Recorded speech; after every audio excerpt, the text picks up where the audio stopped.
First, I'd like to welcome everybody. It's delightful to see everyone. And right now, I guess this seems the best way to see each other. So we're adapting to the situation, and at least Connecticut is doing well. Relatively speaking, we're doing very well. But first, I'm Paula Bacolini. Did I say it right? Bacolini, yes. Okay. Who is from Glastonbury. And in 2019, Paula started the grassroots organization Make Voting Easy. And she worked on early voting in 2017, 2018, and 2019 in Connecticut. And we're still working at it, but during this time, group members met with Secretary of State Denise Merrill, and they hosted a large meeting with her in 2019. In addition, they have organized throughout the state to mobilize many grassroots organizations. And in 2019, Paula made a petition to get early voting in Connecticut, which passed with a supermajority in the House, but did not get a supermajority in the Senate. So we have to do it all over again. And so I think Paula can talk about this much better than I can. So without further ado, I give you our speaker, Paula Bacolini.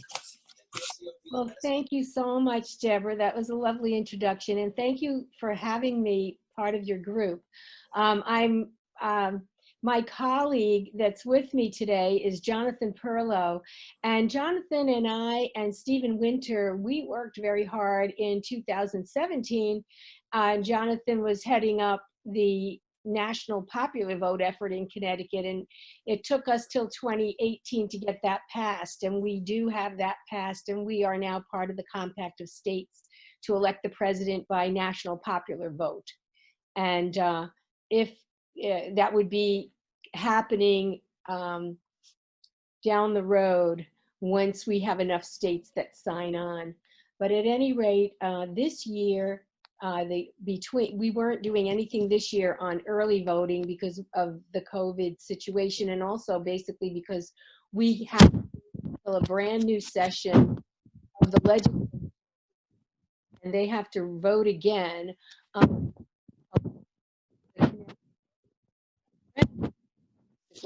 Do we want to change the Constitution to allow for early? You're cutting out, Paula. Oh dear. Yeah.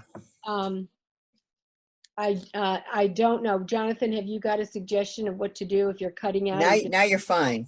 Oh, okay. Okay. Oh, all right. I'm not, maybe I was touching my computer and I should just okay. Talk. Okay. So anyway, Jonathan has been, what happened with the situation this year was that when COVID hit, we realized that we were going to be in deep trouble with trying to vote safely. And so what we did was a lot of the indivisible groups in Connecticut began to organize, and we began to organize, and everybody pulled together. The League of Women Voters, Jonathan's group is also called Voter Choice, and his group and Make Voting Easy folks and all the indivisible groups and the League of Women Voters, Connecticut Citizen Action Group and Common Cause, we all pulled together to try to figure out what we were going to do. And Jonathan was instrumental in writing a wonderful, two really great op-eds that all of our organizations signed on to. And the latest one was published in all of the Hearst news outlets. And so, and Jonathan was kind enough to make some slides for us tonight. So I was just going to turn it over to him for a few minutes just to tell us a little bit more about what you've been doing, Jonathan. Sure. Thank you, Paula, and thank you, Liz, for having me as a guest. I'm thrilled to be here. Paula said I led the National Popular Vote effort. That's not quite accurate. I co-led it with Paula and Steve. It was an amazing effort, and I have to say, it really cemented for me what citizens can do. When they put their mind to it, and it was just an informal gathering of citizens who cared. It definitely, at least in Connecticut, we can really believe that the democratic process does work. So I'll share a few slides, just kind of talking about where things stand with the absentee ballot situation, and I'm going to share my screen. Make sure I do the right one. So, Oh, okay. Sorry, let me go back to the beginning. Okay. Everybody can see that okay? You're on mute, so I don't know. Yes, yes, we can, Jonathan. Okay. Thank you. We can. Thanks.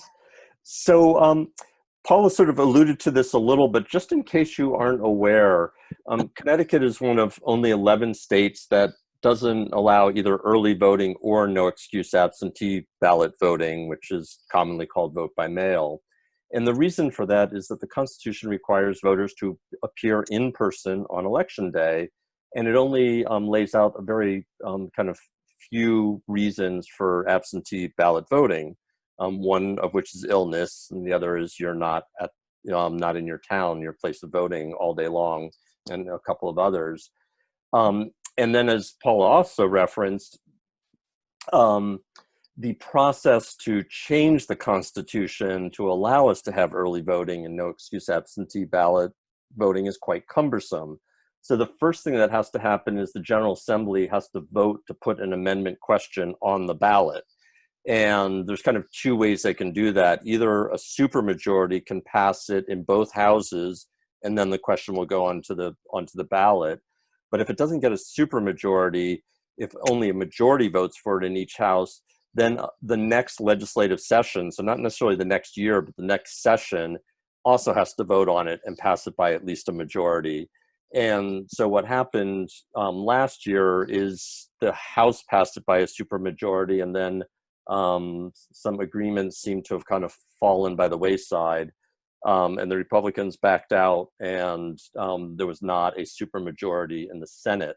So the question is not on this November's ballot.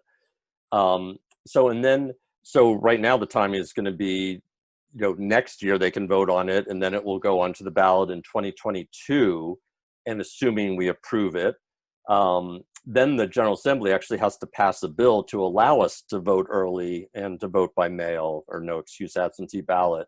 So right now, the earliest that in general, putting the pandemic aside, that will get early voting and voting by mail is 2024, which is really, it's painful. Could I just interject, Jonathan? Please. Can everybody hear me? Yep. Oh, okay. Yep. I just wanted to say that the other problem with that was that I think that there was this effort to stop it from going through last session in 2019, because had it gone through in 2019 with another supermajority in the Senate as well as the House, then what would have happened was it would have been on this year's ballot in November as a referendum for the voters to say yes or no that they would like to have the legislature basically amend the Constitution and begin the process of implementing early voting in Connecticut. And so now we realize that with this pandemic, we really could have used early voting, because it would have kept many, many more people at a big social distance, and the polls would not be crowded and people would have easy access to voting. But since that did not happen, we then we really needed to do the absentee balloting. And the other thing that I think everybody should know is that the original bill last year that was introduced and was written by the Secretary of State Merrill, the original title of the bill was for early voting and no excuse absentee voting. And it was the Republicans that negotiated it away, not to have the access to no excuse absentee voting, which every state except for 16, we are one of 16 states in the United States that does not allow no excuse absentee balloting. And many of the states that do allow it are Republican states. So most states have this ability, which we don't in Connecticut. because it's written into our Constitution. That's why you see articles where New York was able to pass legislation quickly to allow for absentee balloting and Connecticut could not. So we're at a point now where we really need to pressure our legislators to take some sort of legislative action to allow, at least during the COVID crisis, to allow us to do early voting. I'm sorry, Jonathan. No, thank you. So you were saying about what I was Yeah, I was trying to. That what happened was because of this, Jonathan was able to work with group members, and he put together these two wonderful op-eds in the Connecticut Mirror, and it really helped galvanize our movement to get people to write to their legislators. And there was a letter that the legislators in the House wrote to the governor to press for early voting. And I really believe a lot of that was because of this effort that Jonathan had done with the op-eds. Yeah. So what's happened, there was a recognition that somehow we needed to get around the constitutional, and it turns out also statutory limitations. And Secretary Merrill, to her great credit, has really kind of poured over the statutes, and she decided that on her own authority, she would be able to allow people to use pre-existing conditions as a reason that would fit in with the illness criterion for absentee ballot voting. And she also decided that it was within her authority to mail absentee ballot applications to everyone. And so she is moving forward with that, but that didn't solve the whole problem because not everybody has a pre-existing condition.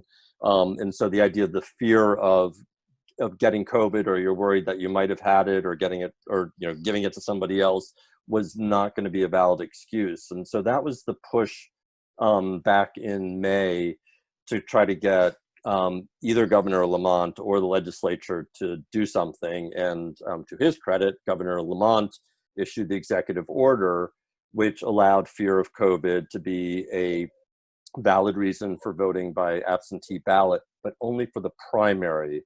And the reason he could only do that for the primary is because his emergency powers expire at the end of 90 days, I guess it is, or whatever the time period is, which is September 11th. So he felt he could not make the same executive order for the general election. And so it fell back to the legislature to act. And there's been a lot of positive statements coming out of from the Democratic side, not the Republican side, about this, but it's been 2 months and they still haven't called a special session. And the most recent kind of where things stand right now is, and it starts getting complicated. It turns out that the Constitution says illness is a valid excuse, but there's a statute that implements the constitutional language that says his or her illness. And the general belief is that if the legislature passes a bill removing his or her from the statute, that will allow us to use fear of pandemic or COVID-19 as a valid reason, because it's just illness. It doesn't say whose illness. So the push now has been to get the legislature to call a special session. And there's been a little bit of dancing around.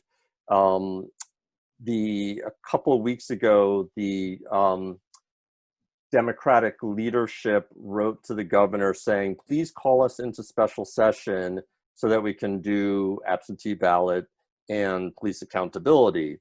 And the same day he wrote back to them, which suggests that this was all coordinated, saying, I'll call you into special session, but only if you have a bill that's going to pass, and particularly talking about police accountability, which is, where, that is not so simple. But the problem is no one has sort of made a firm commitment that there will be a special session and when it will be. And the timing is important because the Secretary of State has a lot of work to do to make this work for the general election. It's much more complicated than for the primary, both in scale and the complexity of the ballots themselves. So, and the sort of odd thing about the Democratic leadership is they have the power to call themselves into session. A majority of each house, if they petition the Secretary of the State, they can call themselves into session, and Democrats have a majority in both houses. So this idea that they're asking the governor to call them into special session is a little bit of a cop-out, in my opinion.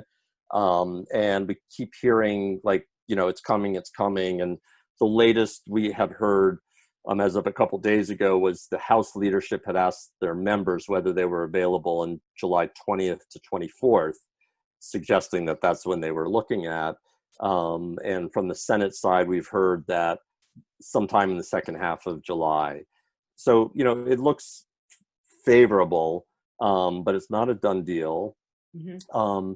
And there is opposition. So there's a couple of Republican legislators who are suing the Secretary of the State, and not for access for all voters to absentee ballot voting, but just what she did, which was quite limited, and that was to the people with pre-existing conditions.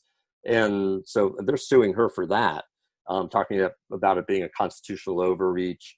The Fasano, the Senate Minority Leader, you know, has said that Lamont's actions are, you know, a constitutional, I forget the exact word he used, but you know, he said it was clearly unconstitutional. And they've also been raising a lot of issues about absentee ballot voter fraud, and along with a couple of other people in the Safe Vote CT group, did a little analysis about that. And there's one source that has looked at these issues nationwide, and from 2000 to 2012, there were only about 70 documented cases of absentee ballot fraud out of more than 12 million votes cast. So, you know, it's infinitesimal. That's kind of where we stand.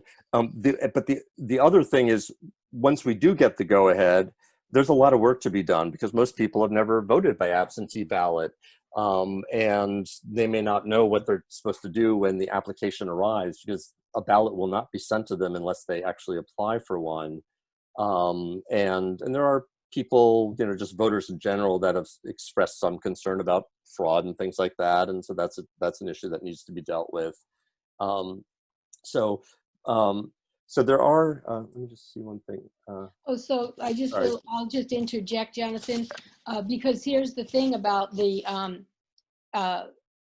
absentee ballot fraud. There's also information on the Brennan Center for Justice that does not make any sense, really. It's so minor. And the other thing is that the more people that vote by absentee ballot, the less chance that we're going to have to worry about a few fraudulent people, because the majority is going to be voting. Yeah. I mean, the numbers. The other thing that I wanted to just mention is that as far as the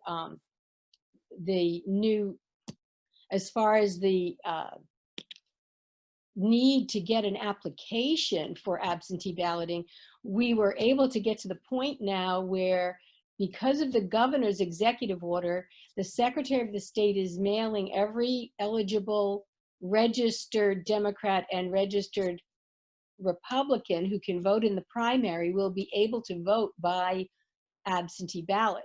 But they will be getting an application in the mail with a return postage paid. And they have these applications are also on the Secretary of State's website, and I will send everybody, I will send Liz or anybody that is interested, you can email me and I'll put my, it's votingrights.ct@gmail.com, and that's plural, rights, votingrights.ct@gmail.com. And you can email me, and I can also send you any information you want or keep you in the loop on what's happening with this. Because what's basically going to happen is that we will all be getting these absentee ballots in the mail, and they will be paid return. But once you return the application, it has to be returned immediately because you're getting feedback again. Once we return the application, then the Secretary of State will be able to mail the absentee ballot to you. And then you will have to return the absentee ballot, and it will have to arrive at your registrar of voters in your town on August 11th. If it arrives later than August 11th, your vote will not be tallied. Okay. So it's very important that people know that this is happening, and it would be a really great dry run right now if everybody would please apply for an absentee ballot, because the new absentee ballot application that Denise Merrill is sending out has on the first line fear of the COVID-19 as an excuse. Yeah. Can you see my screen? I can only see your first thing that says fear has the Connecticut Mirror. Oh, yeah, I'm trying. Here, let me just stop and restart. Sorry. Oh, there's the application. Oh, yeah, so this is what it will look like for the primary and hopefully for the general election as well. But one nuance to what Paula said, it's going to be sent to active registered voters. So if you haven't voted in the past, I think like couple of elections or some other things, you will not get the application. And that's part of this education process. And it's certainly, marginalized voters in marginalized communities that are less likely to, perhaps have voted, and therefore they may not have gotten the ballot. Or if they moved, let's say they moved within their town and didn't bother to re-register, well, then the absentee ballot application is going to go to the wrong address. And so there's a number of things that voters are going to want to check before, before waiting to get the application, and we're already running out of time. Yeah, that's a good point, Jonathan. So we basically need to be checking our whether we're registered to vote, and you can do that on vote.org, but also Secretary of State Merrill has another, I'm going to send you the link to the Zoom call that Secretary of State Merrill had recently answering questions about all this process, and she has another way to link in. But the problem we're having, and Jonathan, would you speak to this about the addresses in case you had a different address? I think people need to know that if they have college students or people in their family that might have moved. Yeah, so it was just happenstance that I happened to notice this. My daughter graduated from college last year, and I was working on a voter survey for the Greenwich Democrats, and so I had a list of registered voters, and I happened to notice that her mailing address was her college address. And I hadn't really thought about that. And she had voted locally last November, but it's her mailing address, not her voting address. And so particularly for college students, if they have a mailing address, the absentee ballot application may go to the mailing address. And the problem is there's no way to check that whether you even have a mailing address on file. And it's very difficult to change online, because it's not that it's difficult to change, it's impossible to know how to do it because there are really no good instructions. And it essentially you have to re-register. And we've been talking to the Secretary of State about this as well. And the directions and instructions are really not up to speed in terms of where they need to be. And that's not going to affect very many people, but, and they're actually looking at if they see that a voter has a college address, University of X, they're going to send it to their home address. But let's say you lived off campus, well, they're not going to know that. So there are a couple little nuances here that we need to iron out, and that's going to take some time and education. What I was going to suggest, sorry, going backwards. So people have been asking, what should they do? And basically you need to keep writing your legislators, if you haven't already, to say, set a date, so that you guys can take action and change the bill, that, change the language so that we can all vote by absentee ballot for the general election. There are a number of organizations that have, kind of, targeted calls to action. So they connect you with your legislators. My day job is actually working for Connecticut Against Gun Violence. So we have one up, and Common Cause in Connecticut has one. There's a national group called Secure Democracy. They have one, although it's just targeted to senators. And I can send this information to Liz afterwards, and she can send it around. Or just write to your state senator and state representative and say, we're waiting for you to set a date to take action so that we don't have to choose between our health and exercising our right to vote. It's really that simple. And if you are on social media, the two hashtags that we've been using are set a date CGA, and then Safe Vote CT is this kind of informal coalition of various activist groups and just a variety of different people who have been focusing on this. And it's a pretty informal coalition. And then also, if you're on social media, or if you're part of an organization that you might want to put some messaging out there. This again, the organization Secure Democracy has a bunch of graphics, and I uploaded them to this Google Drive folder.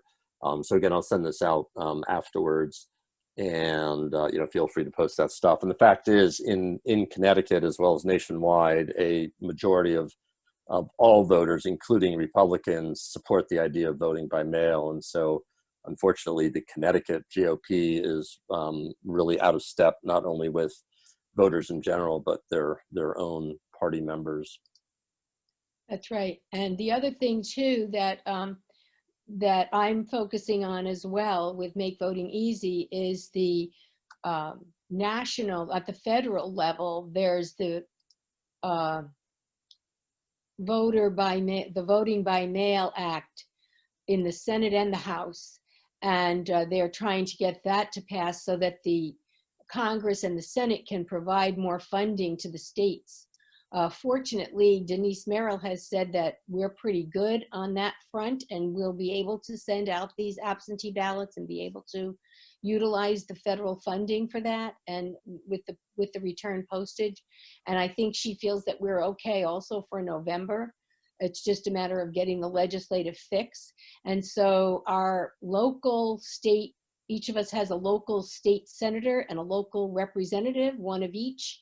And many of the Democratic representatives have already supported absentee voting. And that's why we were able to get this for the primary, because they were the ones that were instrumental in getting Governor Millamont, as well as all the activists, writing to him. But now we're at a point where we need everybody to write again to their state legislator, their senator and their representative, and basically, as Jonathan said, ask them to set a date and meet in July and address this issue and allow all the voters in Connecticut that are registered to vote by absentee ballot as a choice. Now, the thing we need to point out to folks is that there will still be polls open, and people, this is just one option of having the way you could vote for November, because the polls will still be open for folks that choose to do that. And Denise Merrill is trying to recruit new, younger poll workers, because many of the poll workers are retirees and are at that age where we are at bigger risk for COVID if they are working the polls. So basically, we need to protect the poll workers as well. And they'll be, sanitizing and social distancing and everything at the polls. And towns are able to open additional polling places. They need to send their plans to Secretary of State Merrill. And so we're kind of letting that process play out. Our big issue at this point is really for us to get as many people in the state to send back the absentee ballot application and vote at least in August with absentee balloting so that the state has an idea of really how many people want to do this. But before August, my representative texted me today and said that he's heard that it's possible that there will be a special session in mid-July, but evidently there's more legislation that they want to bring up besides the policing legislation as well as absentee balloting. And they're trying to work that out. But really, like Jonathan said, time is of the essence because the Secretary of State needs lead time in order to make sure that the absentee balloting process goes smoothly in November. They need several months to be able to do that. Hello? Oh. Oh, you're still there. I just saw I think it was Tracy's came up. Yeah. So I think that maybe, I'm still Jonathan, here. do you have any other slides to show? Nope, that's all I have. So then the other thing about us for the federal level is we know that Senator Blumenthal and Senator Murphy are in support of absentee voting throughout the country. We just want to thank them. And thank our representatives in Connecticut because they also are in support of it. But now what we really need to do is make sure that they do everything they can to save the United States Post Office and to fully fund the United States Post Office. So that's another piece of this larger situation of voting. And then the only other thing I wanted to mention too is that given the situation in our country and what is happening with the protests for 1 month of protests every day for a month since the terrible, horrific murder on camera of George Floyd, it has brought up so many issues have converged the way I see it. It's the police, the justice in policing and voting accessibility safely, and then we're also, and gun violence as well. And this pandemic has also showed us how fragile our healthcare system is and how so many people of color who are the ones that are basically on the front lines really need all of us to be backing them in any way we can, you know, via our computers and via our phone calls to make sure that we have a just country. Now, Jonathan, did you have anything else to add? Nope, just glad to take any questions. And Yep. That's what I was thinking. It would be a good So time. if anybody, this is Liz, if anybody would like to ask questions, either raise your hand by raise hand, or there are enough people where I can see you on grid view and can call you accordingly. For Barbara, who's on the phone, just speak up too. So thank you very much. I will, before I take people's questions, I did have one who emailed me, does anybody know if it's going to be required to wear masks at the polling places? Do you know if that might be Paula or Jonathan? Yes, I think that would be, because based upon what I'm hearing in Governor Lamont's briefing as of yesterday, he was saying if you're not outside and cannot socially distance, you must wear a mask. Okay. So yeah, I would imagine. I would imagine that it's still that policy. Yeah. And Presumably it's the same as any other public space, right? right. Right. Good. Thank you. So now we do have a question. Ann Kilby. One, I'm registered voters for the town of Marlborough. Ted Bromley stated that I can't force a voter to come in and wear a mask. That was his point. My poll workers have to wear a mask. He said if there's poll workers that do not want to wear a mask, he prefer them not working.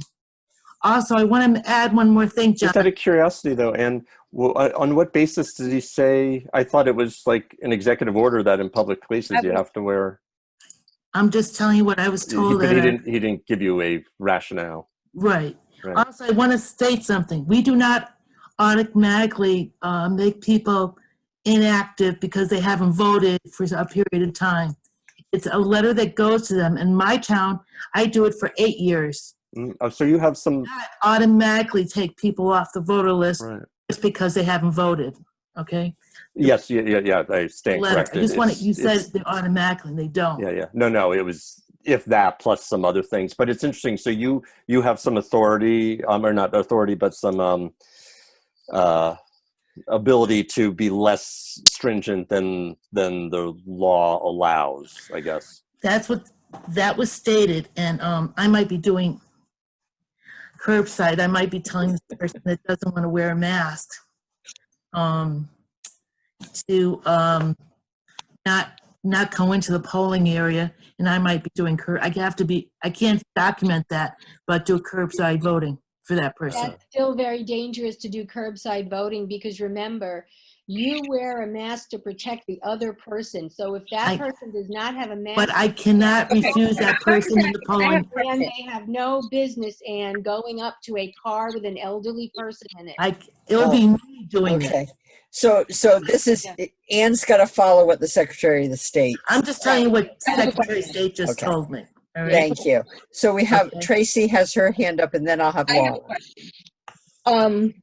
So if you don't want to wear a mask, how do you go grocery shopping? Because in all public places, you're required to wear a mask. I know. I'm just telling you what they Yeah, right. That's, I'm a security manager for Foxwoods, and we evict people permanently for coming in and refusing to wear a mask. I'm just like saying she what they said told before, us, all right? That's it's you can about- argue with them. It's not my health, it's everyone else's health. I know it is. let me interject here that this is not a forum that we're going to be able to solve that. So Oh, let's get back to how we can get our legislators to make it so that we can vote safely and easier in November. We're already good for the primary. So now we have to make it for how we're able to vote in a safe and basically a safe way. Right, for our poll November. workers and our So, election The workers. next person was Lauren. Hi. So hold on, let me make sure my microphone's there. So, Paula, I have testified on numerous occasions at the State House for causes, made videos and shown them to, get things passed. So in this situation, when the day comes, okay, so first of all, is there anything we can do stronger than sending letters and calling? And then the second thing is, when the day comes, can we submit videos? How is that going to work when they finally say, okay, we're going to do, the hearing today and listen to the public? Who is the person that can tell me where I can send my video? That's a good question. And actually, I think we're going to have to wait until closer to the time. The problem is we don't have a lot of time left, and we're only a few weeks away from mid-July. So the thing is that everybody needs to stay tuned, and I'm happy to send out emails and alerting people to let them know what we can do next, because we really have to follow the legislators' lead, just like a regular session. And I'm hoping that they will do something via Zoom for public testimony. I'm not certain how this is going to work in a special session. Okay. We'll just have a bill, and we'll have a bill number and be able to just call in and email in support of the bill. Yeah, I don't know that, because it's not going through a hearing process. I don't know that there will be. I kind of doubt that there's going to be public testimony. I don't know for a fact, but don't underestimate the simple act of contacting your two legislators is really quite powerful. And the more that we can get other people to do that, the better. But that is what has gotten us this far. So that if you want to write a letter to the editor, public things of that sort. Okay. If your legislators are having a town hall meeting, definitely, zoom into that and ask the question. And it's particularly if anybody's in districts with Republican legislators, that's where we really need to apply the pressure, because the bill will, I say with more or less certainty, the bill would pass if there's, no kind of barriers put up. And the more pressure that's put on Republican legislators, the less likely they are to be obstructionist. And there are a couple just last week, two senators, Somers and Formica, came out in support, more or less, of the expanding absentee ballot. It wasn't maybe 100%, but it was definitely in the right direction, much more supported than any others that I've heard. So the pressure is working, and particularly, obviously, on Republicans. And also, I'll add to that that Representative Pettit was on a briefing last month with Representative Anwar. Senator Anwar is a physician, pulmonologist. He's a Democrat, and Representative Pettit is from New Britain area, and he's a Republican. And he felt that if the COVID virus was still with us in November, that everybody definitely should be voting by absentee ballot.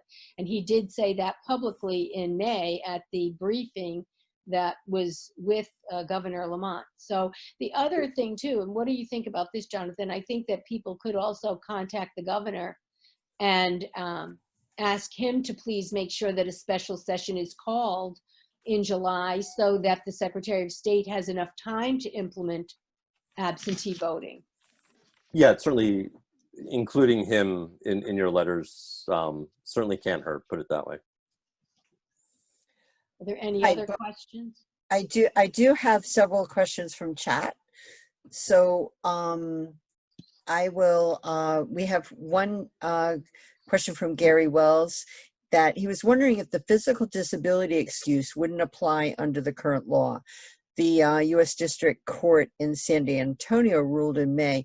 The court also finds that lack of immunity from COVID-19 is indeed a physical condition. I don't know if you guys have any thoughts on that. That's really interesting. I like that idea. But in our state, it's laid out in the Constitution. And so physical disability, what happens is you have to sign the absentee ballot application attesting to the fact that this is not perjured. So if you don't have a physical disability and you use that, then we can't ask people to do that because they're perjuring themselves. That's the reason that we're pushing for the actual fix. Right.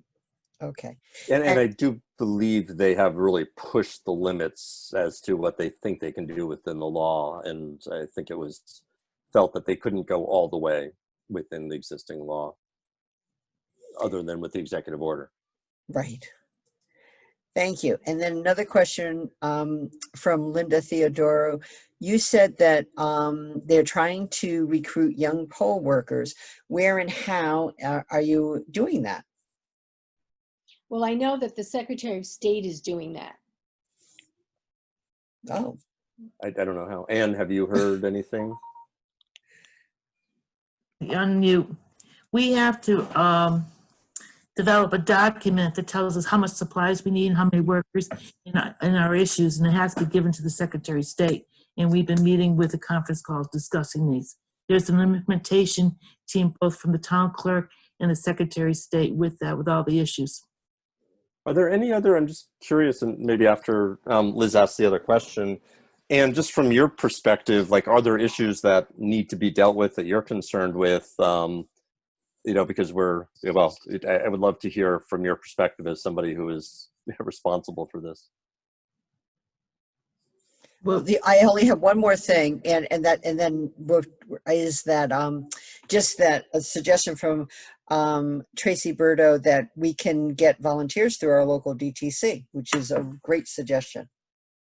And also from our colleges, our college students really could help out a lot. Yeah. Yeah. So go ahead, Anne. Sorry. Thank you. I'm just saying, as we bring these, we have to document our issues and any extra costs we have to the Secretary of State. And a lot of the towns have already been doing that with the Secretary of State's office. Yeah, but do you feel like at least as much as you know, makes you feel like confident that the process will work? I feel every week it's difficult. I don't know how many people are going to come to the polls, and I don't know how many people are coming to the absentees. Mm. We're also we also have to have backup workers in case some of our workers do not want to come to the polls as well. Right, right. And Right, some of the issues that you brought up previously, you know, I have issues with that as well. And I brought it up to my first selectman today. So What are the issues that you have, Anne? Would you? the masking issues, The what issues? the mask issue. Oh, the mask issue about the fact that the person does not want to wear a mask? Yeah, I have a couple of Republicans in town that said they're not going to wear a mask. They're coming to the polls. Yeah, well, yeah, so then what do you do with that situation? Yes, I think the governor I is, can't stop someone not to vote. you But know. I'll definitely put that on the list of questions. yeah. So I'm putting together a long list of questions. So Great. Thank you for bringing that up, though, Anne. And also, I'm wondering about if you did get an influx of absentee ballots, do we need the backup people in each town in order to be able to count those ballots Oh, before yeah. they get brought to the state? And they can't start really until after 10 o'clock right, in the that morning. yeah. The I following normally day? have two people, and one of them's Lauren Craig, and I'm going to be doing a set of 6. I have 4,000 voters, and I got backup ready to come in to do it. I won't know until the week before August 11th. I have no idea, so And you're just talking about the primary. my polling area as well as my voting area. Yeah. And other towns are doing the same thing. Will you be also, will you and the other towns be designating like a large space, like a high school gym and a place like that where people can socially distance while they're counting ballots? I'm doing mine. I normally do it at my polling area. I am not doing that. I'm going to put it in the town hall, in a conference room. They're not going to be near any people. They're going to be in a separate area, I see. 6 feet apart. Yeah. How many workers do you think you're going to need? 2, 4, 6. In my, like I said, I'm planning on 6 for counting absentees, and then Secretary of State said we can have a minimum of 3 people in our polling area, but I'm going to have about 6 in my polling area, and hoping, you know, people are going to have to wait. You know, they can vote absentees. I can't, you know, that's I think that's the other piece of because education. we have to distance people 6 feet apart.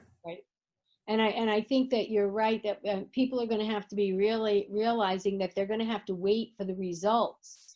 And if everybody were to do absentee voting in August, it would give people an idea that, yes, we have to wait for the results, and we have to make sure that all the kinks are worked out for November, because November is going to be huge.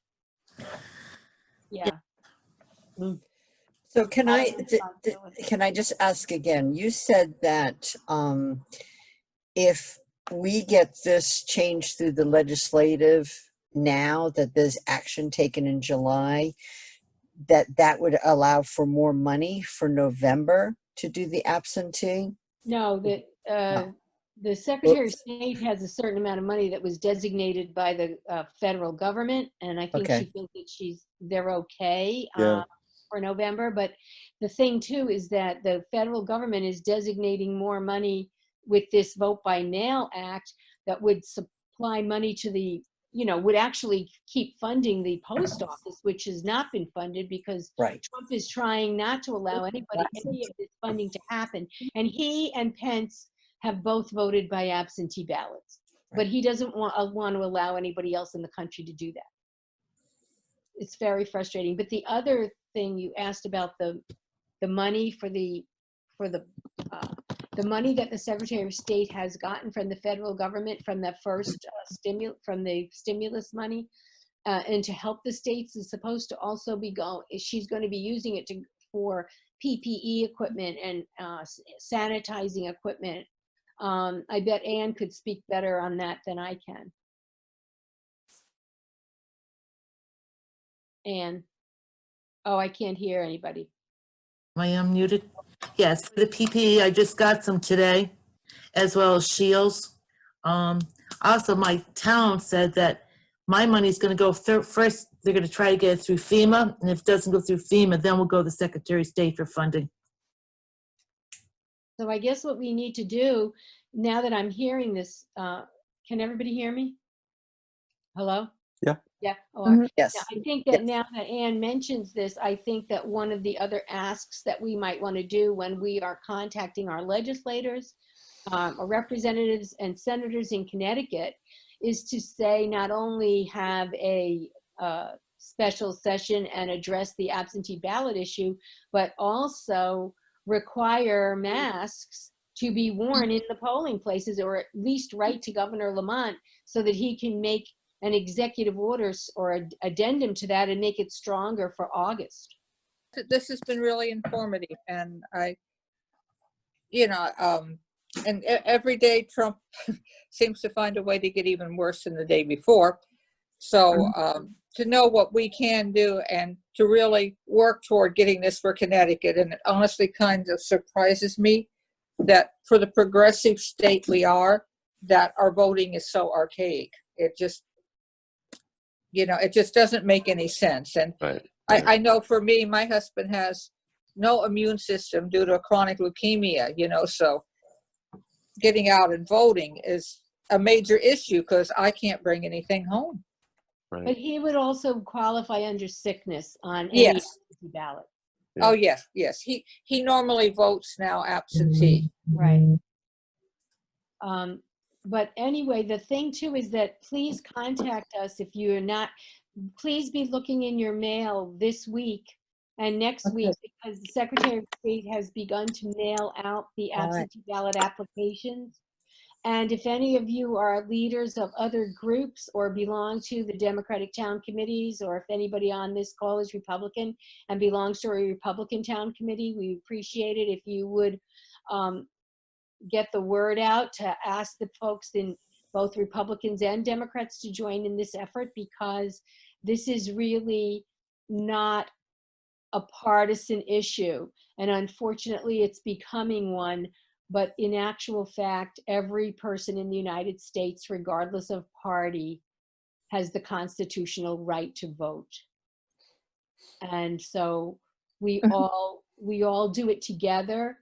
And generally, and it doesn't matter whether it's a Republican or a Democratic president, we always have two people at the polls. If you have, curbside voting, two people will go out, one from the Republican Party and one from the Democratic Party, and bring the voter the absentee the ballot, and then bring it back together. So there's a lot of checks and balances that we do have in our voting system, and both parties are involved. And so we need to make sure that it's done fairly and that everybody's voice is heard.